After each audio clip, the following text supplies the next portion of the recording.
Please help me welcome. Thank you very much. Yeah, no problem. Thank you very much. I'm just trying to catch my breath as I came down the street here and just finished our presentation to the legislature. Just give me 1 second. I just want to knock over anything. Thank you. Let me, again, it's a pleasure to be back here. I have to say, every time I come back to Juneau, I just want to know when that's going to be done. You know, soon. I love that. You know, I ask people that all the time. They say, well, we think soon. We're not sure exactly, but it's a big project. But I'm glad, again, to be back here. It's been an incredible year here in Washington, D.C., a lot of activity, to say the least, and you've read plenty of it, I'm sure. But let me, if I can, just give you kind of an update in what's going on. I'll try to deviate a little bit from what I just did down at the legislature, but I'll also be anxious for your questions. I know you'll probably have plenty, and hopefully I can walk through some of that with you. First off, I want to make it clear that last year, from where we are today, from where we are, where we were a year ago, when I got into the Senate in that January-February period, it was unbelievable, the crisis that had set in, to be very frank with you. The economy was in a nosedive. It was just going down as fast as you could see. Every issue was in front of us. Every part of the economy, the indicators we were getting were disastrous. In one day alone, usually you get the job numbers every month. We got the job numbers every day. One day alone, we had over 100,000 jobs lost in the economy like that, literally overnight. So we had a lot to do to just get the economy righted and move it, do what we can to encourage reinvestment into our economy. We did several things. The big one was obviously the American Recovery and Reinvestment Act, which is the stimulus act. You know, you can argue, was it perfect? Was it the right thing? I believe, looking back a year from now, it wasn't a perfect piece of legislation, but it clearly had an impact from where we are today compared to a year ago. For Alaska, it had a significant impact and will continue to have an impact.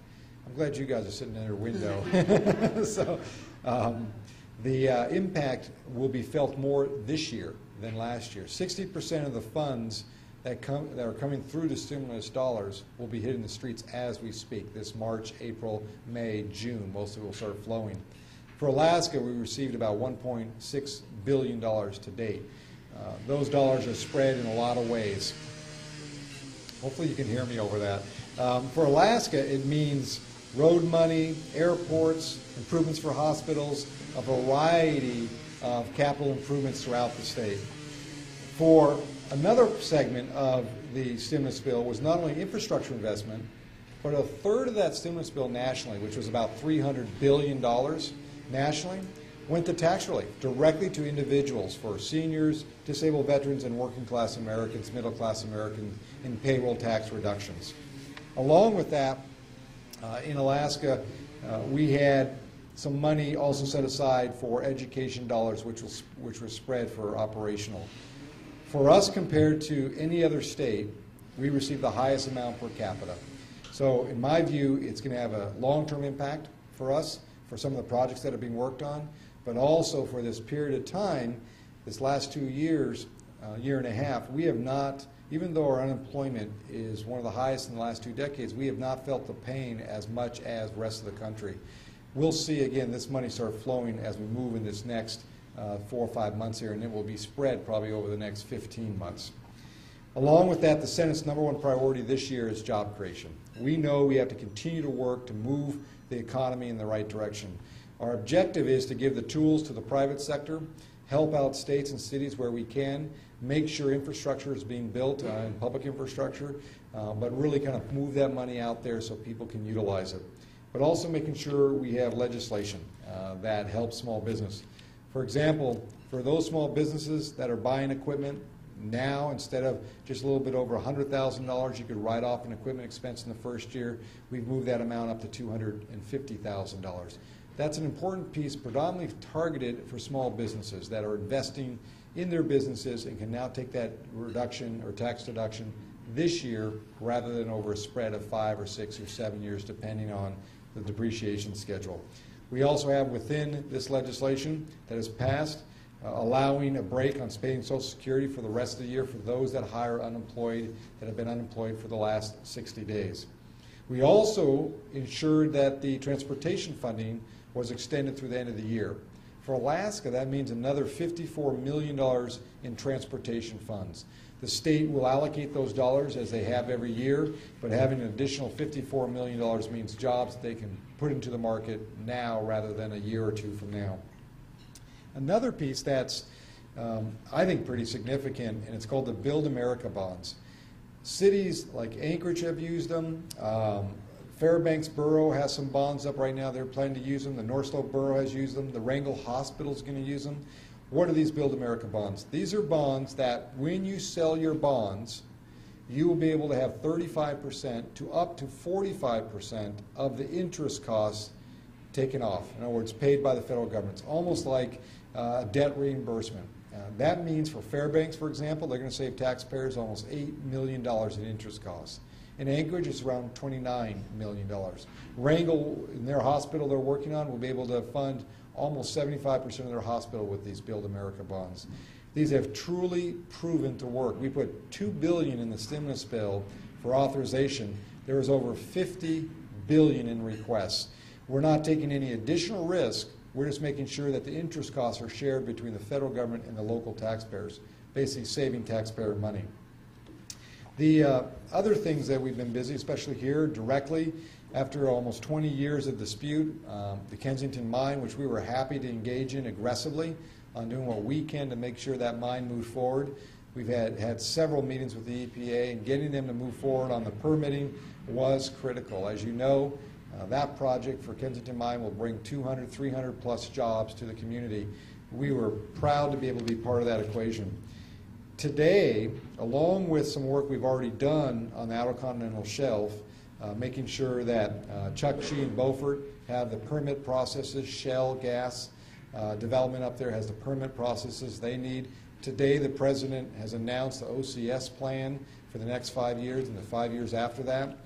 Both Senator Murkowski and I put out a joint press release on this. We think it's a good new plan. There's some issues still with it, but it gives the green light for Shell to continue to move forward on Chukchi C and the Beaufort leases that are already up there, which is a positive step for us as a state.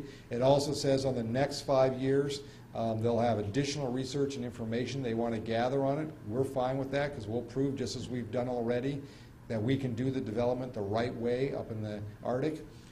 We were more worried that they would shut it off totally, take back the leases and shut down any future Arctic development. This statement is a huge positive statement for us on two fronts.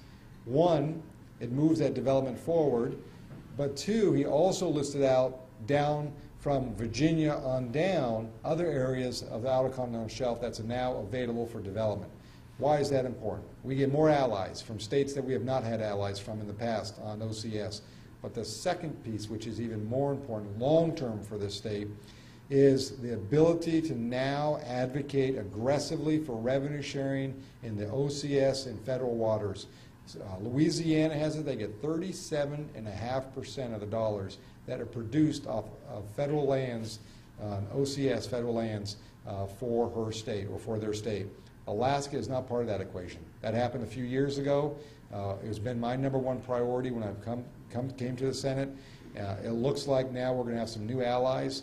I know the senators from Virginia, the 2 Democrats there, have already told me they're going to support us on this effort. Because why?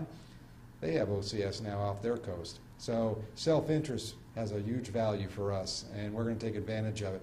What does that mean? Just in the Chukchi C lease alone, if we would have had what Louisiana got, it would have been almost $1 billion to the state of Alaska. But because we weren't part of the agreement, we lost out. So that is a positive step what the President made today. It's not a perfect step, but it does move us down the road. Let me respond a little bit, which I know some concerns are going to be about health care. We did do a handout, I think, on the table. Gives you a little information. If not, I have the handout that was only on my table. It talks a little bit about health care and what's happened. I know there's a lot of back and forth on it, to say the least. And there's a lot of misinformation, to be very frank about it. I think it's easy to run a 30-second ad and claim certain things and never have to be responsible for actually talking about the legislation. I am proud I supported this. Is it perfect? No. Are there improvements that need to be done over time? Absolutely. No legislation is perfect. But does it have positive impact for Alaska? Absolutely. When I think of a survey that was just done by the Anchorage Economic Development Corporation in Anchorage, 58% of the businesses surveyed said the number one problem they have, the challenge they have for growing their businesses and or their business is healthcare costs. The increasing cost or the ability or lack of ability to get affordable healthcare. When you look at the legislation we've put forward, I truly believe it has an impact in saving lives, saving money, and holding insurance companies accountable for the long-term development of our healthcare policy for this country. For small businesses, if you're a business under 50, you are not required to provide health care. If you decide to provide health care for your employees, and if you're 10 or few workers, and that will adjust over time up, you will get, not only as you do now, can write that off, you will get a 35% tax credit up to a 50% tax credit to offset those costs if you desire to give your employees health care, or if you're providing it now. In the next 6 months, parents who have health insurance today will be able to make sure their kids can be on their policy up to the age of 26. In 3 months, people with pre-existing conditions who've had their insurance taken away from them will have access to a special risk pool. If you're an early retiree and you're not Medicare available, or you can't get into Medicare yet because you're not old enough, there's a special risk pool that's also designed for those early retirees. People who have pre-existing conditions down the road in 6 months will also, under new plans, not be denied because they have pre-existing conditions. Your insurance company can't cancel you for your health care costs. They won't have caps that will be put on insurance policies. So there's a variety of, I think, very positive wins in the health care legislation.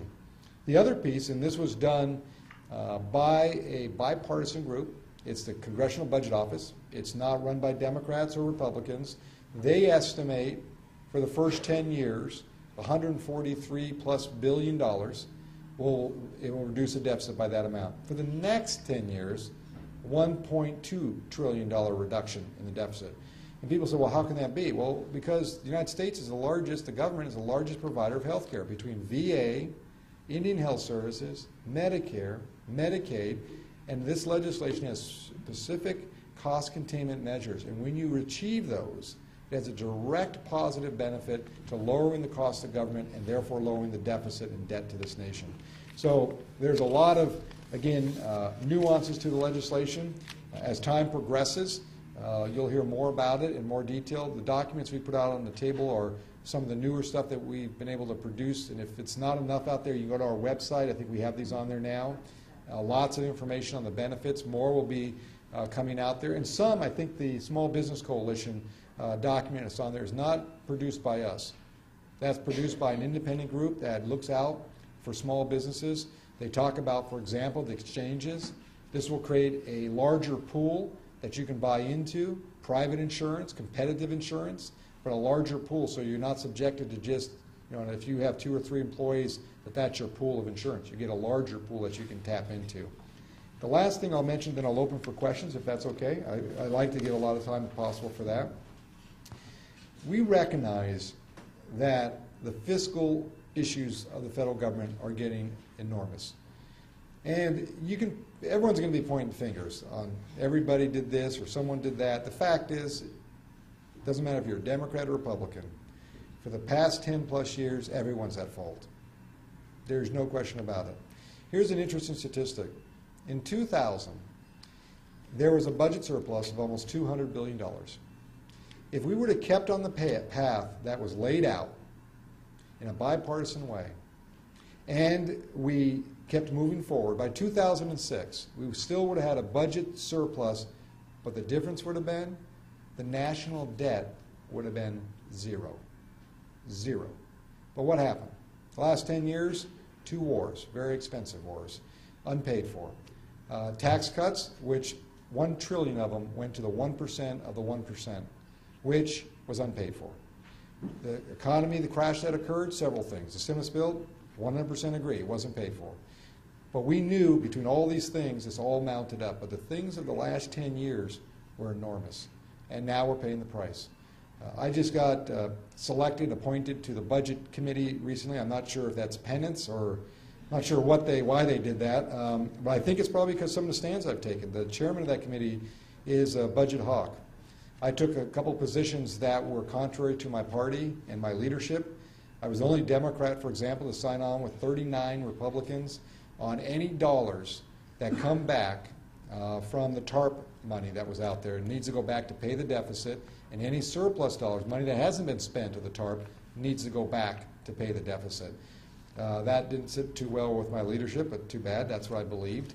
I also supported the pay-go legislation, the deficit caucus legislation, which set up a commission which lost by 7 votes, but we thought we had a possible victory there, which would have required an independent commission made up of Democrats and Republicans to put together a list of things we need to do to get this deficit under control. And Congress would have had only one choice: vote it up or vote it down. No modifications. And the reason we did that, and the reason I supported it was because I felt it was necessary to create some discipline on some of these guys that have been there way too long, to be very frank with you. And the people who supported that mostly were freshmen and sophomores, both Republicans and Democrats. We felt this was necessary.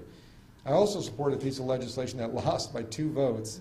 And 2 votes, let me put it in perspective, lost by 2 votes, we didn't get 60 votes, because that's the new majority. You've got to get 60 on everything. This was to do across the board, not by department, but just the federal government needs to ratchet down by 2%. How they do it is their business. They could do it in a department that's 5% and one department that's 0. It's their decision, but we need to get some control. That lost by 2 votes. Under normal circumstances, that would have passed. So I'm not sure if the chairman of the committee, who he and I see eye to eye on these issues, is penalizing me or actually wants me there as an ally, but I'm happy to join the Budget Committee. We will set the parameters of the President's budget that's been presented to us, and then we'll deal with it from there. But we must get the fiscal house in order, or all these things we do, all the benefits that we receive in this state, which is about almost $11 billion of federal expenditure every single year in this state. $2 billion of what their budget that they're deciding on comes from the federal government. A lot of that will be at risk. It doesn't matter if you like certain programs or hate certain programs. They'll be at risk if we do not figure out this long-term financial issue for this country. So there'll be tough decisions. I don't want to say I'm happy to make those. I got elected. This is the job that was dealt to me. I'll deal with it. There'll be tough calls.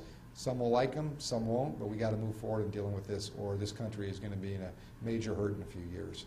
Let me end there and just say thank you for allowing me, 1, to come late, 2, to be here, and now 3, to answer any of your questions. Thank you all very much. Glad to be back.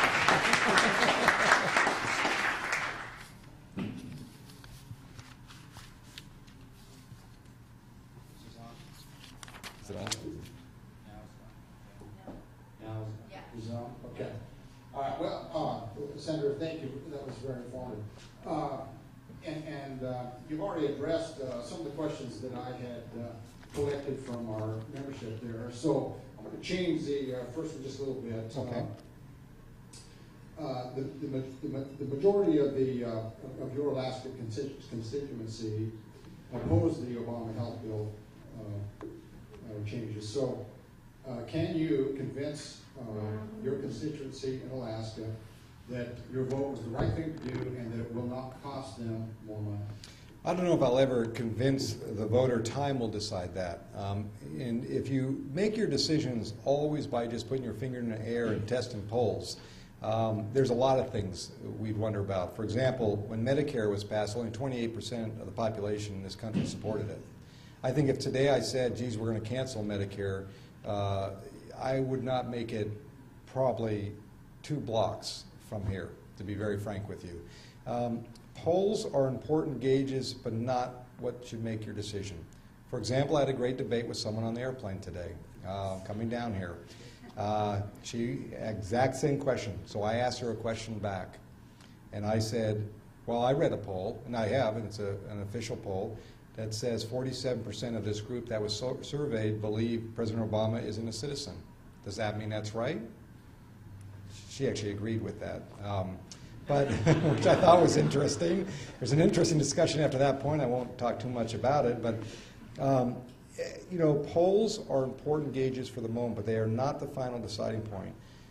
I had thousands of people on both sides of this issue call me, or write me, or send me emails, or come out to my town hall meetings, or meet me in constituency groups, and tell me a lot of things and issues and concerns they had. When I campaigned on these issues. You know, I have the far left mad in hell at me because I didn't support single payer. Never have. Didn't support it. They're yelling at me all day long. Because I supported a competitive insurance pool, which is what I buy into.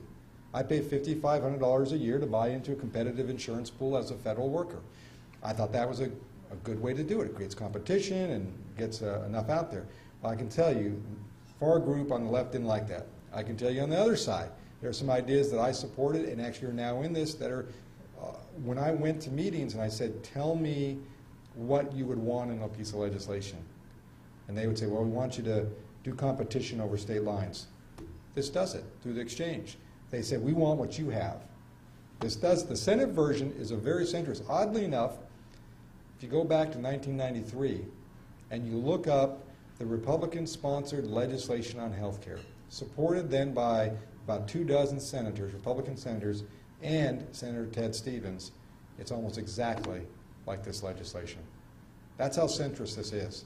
So time will convince or not. And my view in life is you got to do the right thing based on all the information. Look to the future, not for the moment. Don't get caught up in the emotion, but think what's right. And I can tell you, as I just listed, many items that I think benefit Alaskans. People ask me today, for example, I had a woman come up to me at FedEx yesterday or day before, and she said, thank you for doing this. Now, she doesn't know, she said, I don't know what else is in the bill, but there is one thing that I know is in the bill, that you're going to close the donut hole for seniors. Now, most people didn't know what the donut hole was until this debate started. Well, for Alaska, that's $2,000 to $4,000 seniors pay for their prescription drugs every single year in the middle of their stream of receiving these drugs. This eliminates that donut hole. Why did this woman care? Because she's her mother's caregiver. She takes care of her mother. And she is just an average everyday worker, not making a lot of money. This was a huge burden on her. So I would just say that time will make that decision. And you know, someone sent me an email and they said, well, once you make this, then you'll back away from it. I voted for it. My record stands for where it stands. We did a lot of things. It's not a perfect bill. There's things I didn't like in there. One thing we heard from the chamber, as a matter of fact, was an amendment one of my colleagues put in there, which, if you were in the construction business, some of you might have heard about this one, what he did was lower the threshold from 50 employees to 5. So if you were in the construction business and you had 5 employees or more, you will have to mandatory buy insurance. I disagreed with that. Why did he do it? Because the unions wanted that. I disagreed. Well, in the Fix-It bill, we took it out. It was a bad idea. Everyone should be treated the same. So 50 and under, exempt from required mandatory deliver of health care. But this special little deal was in there. Home builders wanted it out. Chamber wanted it out. And I agreed. I said, it's a good idea. I got beat over the head by my colleague, but so be it. So I think over time, we'll see where it lays, but I believe it was the right move. It's not the perfect move in the sense of the total bill, but I think it does, especially for small business. I'm telling you, my wife runs 4 small businesses and owns them. I've been in the small business community for many, many years. This will create better access, more competitive rates, and you get the decision to make that. It's still left in your hands to make the decision if you want to provide health care to your employees or not. Well, thank you. I have one other health bill question here that came across from several people. What was the rationale in the health care bill to include as a key component the hiring of 16,000 new IRS agents? You know, it's amazing what the rumor mill and actually that's one of the exact same, that 1993 bill that I mentioned to you, it's the same provision, exact same provision. It's mandatory and has the IRS as a collection agency. That's the end, you know, at the end of the day, there's going to be, you know, a requirement that you're going to have to, as an individual, get insurance. So this is the way and the only kind of unified department that people felt that was the place to do it. Now, will there be 16,000? They haven't got an allocation for that. So I know people keep using that number because I see it on talk radio, hear it on talk radio, see it on the talking heads, which You know, to be very frank with you, if I listened to everything that I saw on these, quote, news stations on the national level, both the very conservative and the very liberal ones, hell, I wouldn't have voted for this thing. I mean, based on what I kept hearing, and the ads that I saw, you were subjected to some of them, but I guarantee you, in Anchorage and Fairbanks, they were subjected to a lot of them, paid heavily by the insurance companies, because I went against insurance companies. I said, they're going to have to be held accountable for these rate increases they're doing. They can't just get away with that. They can't just knock off 2.6 million people last year off the rolls and say, well, that's too bad. That's not acceptable. So, my view is that, again, if I were to listen to everything on these stations and everything else, I probably wouldn't have voted for this. But I do think over time, people will see for what it is. I don't believe that quantity of IRS agents is going to be needed. Will IRS be the final point? Yes, because that's how the verification occurs.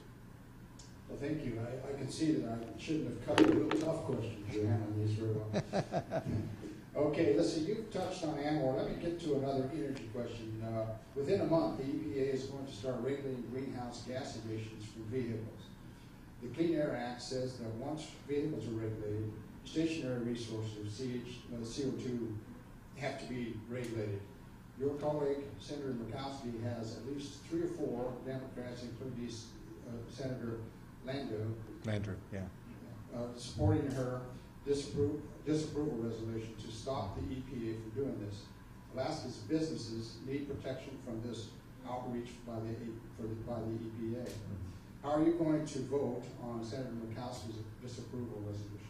Yeah, and I've talked to at least, she has 3 Democrats on there, but at this point, what I did was I teamed up with Senator Rockefeller, who's from a coal state, and we put together a very detailed, because all this information, like the comment you just said, that in 1 month they'll be regulating, or immediately afterwards, then they're going to do stationary regulation. That's not actually factual in total. What I mean by that is we decided to get all these, because no one's sat down and asked the EPA these questions. So we did a very detailed letter on what's the timetable, when are you going to do this, how will it be, where will Congress be part of it.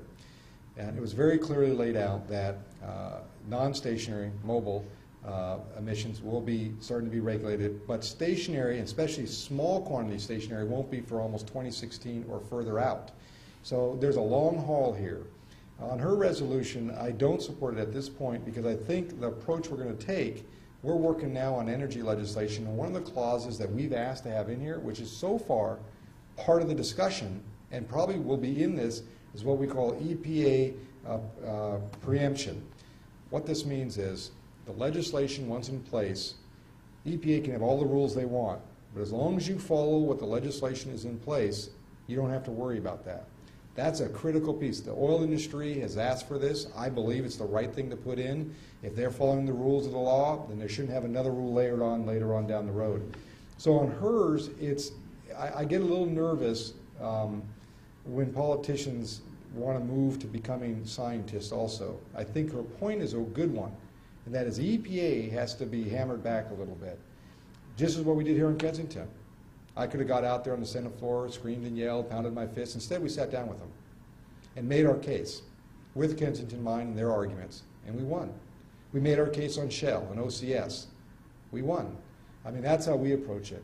And so far, everyone we've approached with EPA, we've been successful on. But I do think in the energy legislation that's moving, the preemptive for EPA is a great amendment that we need to have in there. And it's a great piece for Alaska. It will be a huge benefit.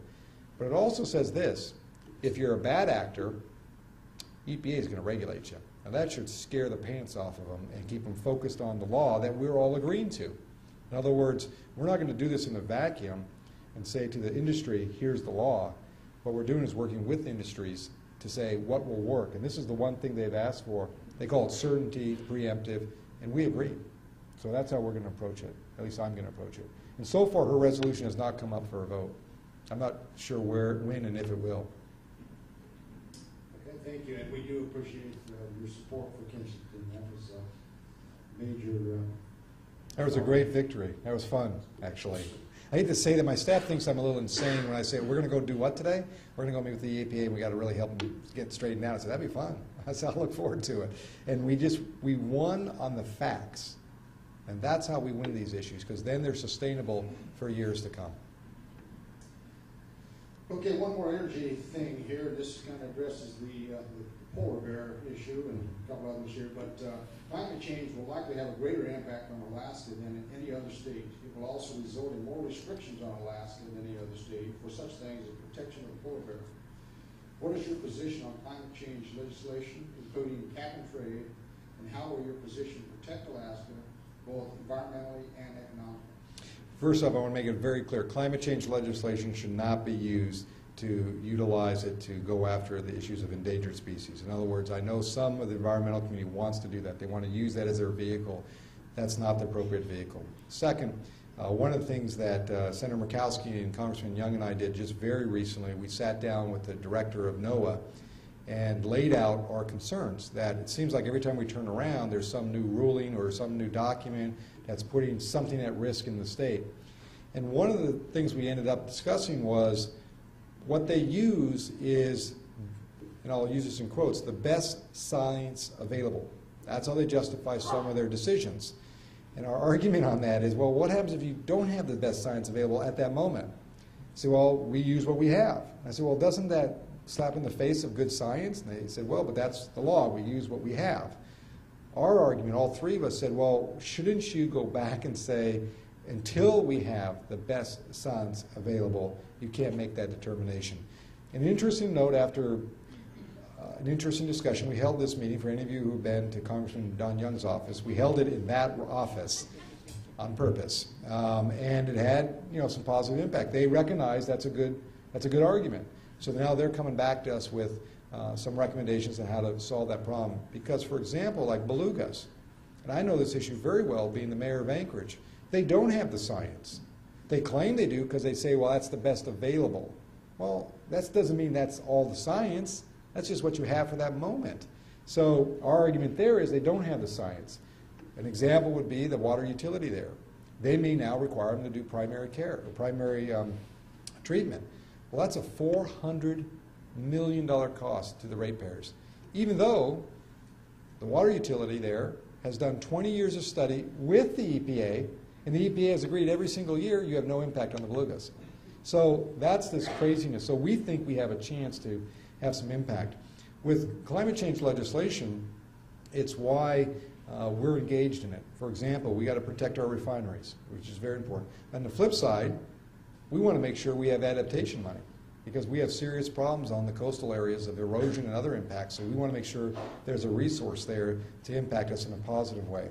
With the industry recently just met, Shell, BP, ConocoPhillips, with the principals on developing this legislation, and I've met with them very recently, and they like kind of the direction, because we've been able to do some things that help protect Alaska's interests, which is our natural resource base here, and not be penalized because we just happen to be wealthy in natural resource.